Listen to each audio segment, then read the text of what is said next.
Hello students, मैं दर्शन Dave. I hope आपने last सारे वीडियो पढ़ लिए होंगे और उसके अंदर जो भी कंटेंट था वो भी प्रिपेयर कर लिया होगा। ठीक है, लास्ट टाइम हमने देखा था Coulomb's law and numerical based on Coulomb's law. आज मैं आपके सामने एक नया टॉपिक लेके आया हूँ, lecture number 8, principal of superposition. अब ये जो प्रिंसिपल ऑफ सुपरपोजिशन है तो क्वेश्चन एग्जाम में कैसे आ सकता है, explain principle of superposition for more than 2 charges, obtain generalize form of equation of force. ठीक है, बट आप जानते हो कूलम्स लॉ क्या होता है कि Coulomb's law gives the force of attraction और repulsion take place between 2 charges. यानी हमारे पास 2 चार्ज होते हैं, Q1 एंड Q2। तो वो 2 चार्जेस के बीच में अगर फोर्स फाइंड करना है तो हम कूलम्स लॉ का यूज करते हैं। कूलम्स लॉ आप जानते हो, F equal to K Q1 Q2 by R²। मगर सोचो कि अगर आपके पास 2 से ज्यादा फोर्स है तो आप क्या करोगे।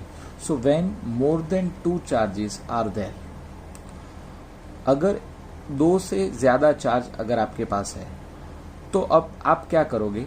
तो to find the force on any charge, principle of superposition is used. अगर 2 से ज्यादा चार्ज है तो हम किसका यूज करेंगे, प्रिंसिपल ऑफ सुपरपोजिशन। एक्चुअली बेटा प्रिंसिपल ऑफ सुपरपोजिशन और कुछ नहीं है, it is called addition of all the forces, उसको हम बोलेंगे प्रिंसिपल ऑफ सुपरपोजिशन। तो हम स्टेटमेंट की पहले बात करते हैं। प्रिंसिपल ऑफ सुपरपोजिशन का स्टेटमेंट क्या होता है। When more than 2 coulomb forces are there, when more than 2 coulomb forces are there, for example more than 2 coulomb forces मतलब अगर आपके पास 2 से ज्यादा चार्ज है, 2 चार्ज के बीच में एक फोर्स लगता है, 3 चार्ज के बीच में, 4 चार्ज के बीच में, 5 चार्ज के बीच में कितने फोर्स लगते हैं, तो वो फोर्स 2 से तो ज्यादा ही होंगे। तो when more than 2 coulomb forces are there, then resultant force acting on any particular charge is vector sum of coulomb forces acting on that charge due to all the other charges at the same time. Once again, if we have more than 2 coulomb forces are there, 2 से ज्यादा coulomb forces है, then resultant force acting on any particular charge is vector sum of coulomb forces acting on that charge due to all the other charges at the same time. ठीक है, अब ये principal of superposition वो हम detail में explain करते हैं। ठीक है बेटा, देखो ये फिगर में हमारे पास टोटल 3 चार्जेस हैं, Q1, Q2 and Q3. Q1 having position vector is vector R1 with respect to origin, Q2 having position vector R2 with respect to origin, and charge Q3 have position vector R3 with respect to origin. Suppose मुझे find करना है resultant force acting on Q2. We want to find out resultant force acting on Q2. तो सोचो बेटा ये Q2 के ऊपर कौन कौन फोर्स लगाएगा। तो Q2 के ऊपर उसके सिवा जितने भी चार्जेस है वो सारे फोर्स लगाएंगे। So force on Q2 by Q1, let us take signs of all the charges are positive, so Q2 experience repulsion from Q1। तो ये जो फोर्स होगा इसको हम बोलेंगे F21। Once again, all the charges are taken positive, so Q2 experience repulsion from Q1, so ये जो force है उसको हमने बोल दिया F21। ठीक है, and Q2 and Q3 both are positive, so Q2 experience repulsion from Q3, so ये जो फोर्स है उसको हमने नाम क्या दे दिया, F23। F23 is the force on Q2 by Q3 and F21 is the force on Q2 by Q1. Remember that all the forces are positive over here. Okay. तो according to Coulomb's law, हम find करते हैं force on Q2 by Q1 is F21। तो F21 हम कैसे बोलेंगे, according to Coulomb's law F21 we can write over here K Q2 Q1 upon R square 21 R cap 21, यानी ये जो है ये पूरा है मैग्नीट्यूड और ये है डायरेक्शन। आपको बताए R कैप 21 क्या है, R cap 21 is the position vector in the direction of vector F21। Figure में हम देखते हैं, सी F21 ये क्या है, vector F21 force on Q2 by Q1। तो ये जो F21 है तो F21 किसकी डायरेक्शन में है, तो R21 की डायरेक्शन में। R21 मतलब line joining R2 and R1, इसको हम बोलेंगे R21, ठीक है। तो बेटा ये जो है it is R cap 21 is the R cap 21 is a unit vector, ठीक है। यूनिट वेक्टर मतलब ratio of a vector to its magnitude, so vector R21 upon modulus of vector R21, so it is vector R2 minus vector R1 upon modulus of vector R2 minus vector R1, ठीक है। अब इसकी value हम अगर यहाँ पे रख दें तो K Q2 Q1 R cap 21 क्या है, R2 minus R1 upon modulus of R2 minus R1, और we know that R21 is equal to modulus of vector R2 minus vector R1, जो हमने प्रीवियस क्वेश्चन में vector form of Coulomb's law में किया हुआ है। तो उसकी वैल्यू रख दे, ये पावर 2 ये पावर 1, तो 2 + 1 यानी पावर हो जाएगा 3। तो ये कौन सा फोर्स है, it is a force on Q2 by Q1 which can be represented by K Q2 Q1 upon vector R2 minus vector R1 the whole cube vector R2 minus vector R1, ठीक है। Similarly force on Q2 by Q3, force on Q2 by Q3 is given by F23 and this F23 is in the direction of R23, ठीक है। So vector F23 is equal to K Q2 Q3 upon modulus of R2 minus R3 the whole cube R2 minus R3, यानी हमने क्या किया कि previous जो formula है उसमें 1 की जगह पे हमने 3 प्लेस कर दिया, तो F23 is equal to K Q2 Q3 upon vector R2 minus vector R3 the whole cube vector R2 minus vector R3, ठीक है।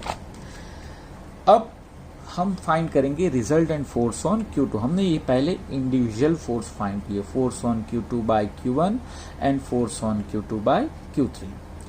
Now resultant force on Q2, तो Q2 के ऊपर 2 फोर्स है, आप देख सकते हो F21 and F21 and F23, ठीक है। So resultant force on Q2 vector F2 is equal to vector F21 plus vector F23 according to principle of superposition.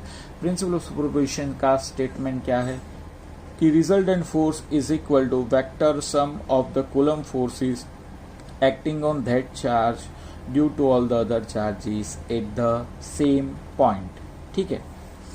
अब ये इक्वेशन में F21 और F23 की वैल्यू हम रख देते हैं, तो vector F2 what is vector F21 K Q2 Q1 upon R2 minus R1 modulus the whole cube R2 minus R1 plus vector F23 यानी K Q2 Q3 upon R2 minus R3 modulus the whole cube R2 minus vector R3। यहाँ पे K और Q2 हम common निकाल लेंगे दोस्तों, तो K Q2 common निकाल लिया तो Q1 R2 minus R1 modulus of R2 minus R1 the whole cube plus Q2 R2 minus R3 modulus of R2 minus R3 the whole cube, ठीक है। यहाँ पे जो प्लस साइन है, plus sign shows the summation, so summation also can be represented by sigma, तो sigma I equal to 1 to n QI R2 minus vector RI upon modulus of R2 minus RI the whole cube, ठीक है, for n charges. यानी अगर यहाँ पे 3 charge है तो यहाँ पे Q1 और Q3 का टर्म आएगा, n चार्जेस है 4 चार्जेस है तो Q1 Q3 और Q4 का टर्म आएगा, 5 चार्जेस है तो Q5 तक टर्म जाएगा, बट अगर n चार्जेस हो तो Qn तक हमारा ये टर्म आगे बढ़ेगा, ठीक है। अगर हम 2 को J बोल दे तो ये हमारा जनरलाइज फॉर्मूला क्या होगा, F2 equal to Fj, K Q2 equal to QJ Q I, R2 equal to R J minus R I upon modulus of R J minus R I the whole cube. उसमें I और जे दोनों different है, ठीक है। I and j are not equal and value of I equal to 1 to n. J is a constant but value of I is 1 to n. So it is called principle of superposition। यानी अगर आपके पास दो से ज़्यादा coulomb force है, ये figure में देखो यहाँ पे F21 है और F23, दो से ज़्यादा कूलम फोर्स है, तो रिजल्टेंट फोर्स फाइंड करने के लिए ये सारे फोर्स का हमें वेक्टर समेशन करना पड़ेगा। वेक्टर समेशन हम मेथड ऑफ पैरेललोग्राम से भी कर सकते हैं, यानी ये F21 है और ये F23 है। By completing the parallelogram the diagonal is the resultant force, so F2 is the resultant force of vector F21 and vector F23। ठीक है बेटा, तो this question is about principle of superposition. ठीक है, once again principle of superposition हम कब use करते हैं? When more than two charges are there and we want to find out Coulomb force acting on any particular charge. For that we have to take the vector sum of the individual Coulomb forces at the same time. First here we are taking the three charges Q1, Q2, Q3. We find the force on Q2 by Q1, we find the force on Q2 by Q1, then we find the force on Q2 by Q3 individually, and then we add both of them. It is principle of superposition. Okay, so now after the principle of superposition हमने Coulomb's law देख लिया बेटा। दो charge है, coulomb force find करना है, तो हम क्या करेंगे? कूलम्स लॉ का यूज करेंगे। दो से ज्यादा चार्जेस, मतलब if there are more than two Coulomb forces, then we are using principle of superposition. Okay, now अब कूलम्स लॉ की हम लिमिटेशन देखते हैं। ठीक है, Coulomb's law is not a universal law because it holds true for a specific condition. Coulomb's law is not applicable in all situations. It is valid only under the following situations. तो one by one हम ये situations देखते हैं। सबसे पहले situation है electric charges must be at rest, यानी ये Coulomb's law holds true for only stationary charges because in the formula of Coulomb force varies according to the distance. अगर डिस्टेंस वेरी होगा यानी दो चार्ज स्टेशनरी नहीं होंगे तो डिस्टेंस चेंज होगा तो फोर्स भी चेंज होगा, और वो कंडीशन में Coulomb's law holds not true. So electric charges must be at rest. ठीक है, सेकेंड पॉइंट क्या है? सेकेंड पॉइंट है electric charges must be the point charges, यानी ये बहुत बड़े चार्जेस के लिए नहीं है। पॉइंट चार्जेस का मीनिंग क्या होता है कि अगर हम दो चार्ज लेते हैं तो दो चार्ज के बीच का जो डिस्टेंस है, ये डिस्टेंस वो चार्ज का मैग्नीट्यूड से लेस होना चाहिए, तो डिस्टेंस इज ग्रेटर होना चाहिए। तो distance is greater than the magnitude of charges, तो ये चार्जेस को हम बोलेंगे point charges.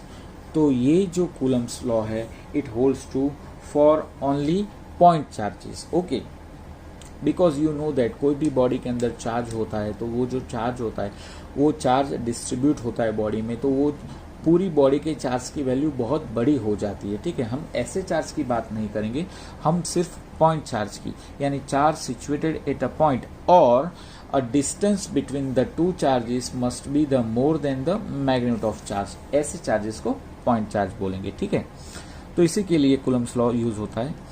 And third limitation ऐसे, the separation between the charges must be greater than the size of nucleus. Nucleus की साइज कितनी होती है? 10⁻15 मीटर। तो यानी न्यूक्लियस की साइज से अगर दो चार्ज के बीच का डिस्टेंस कम होगा तो क्या होगा?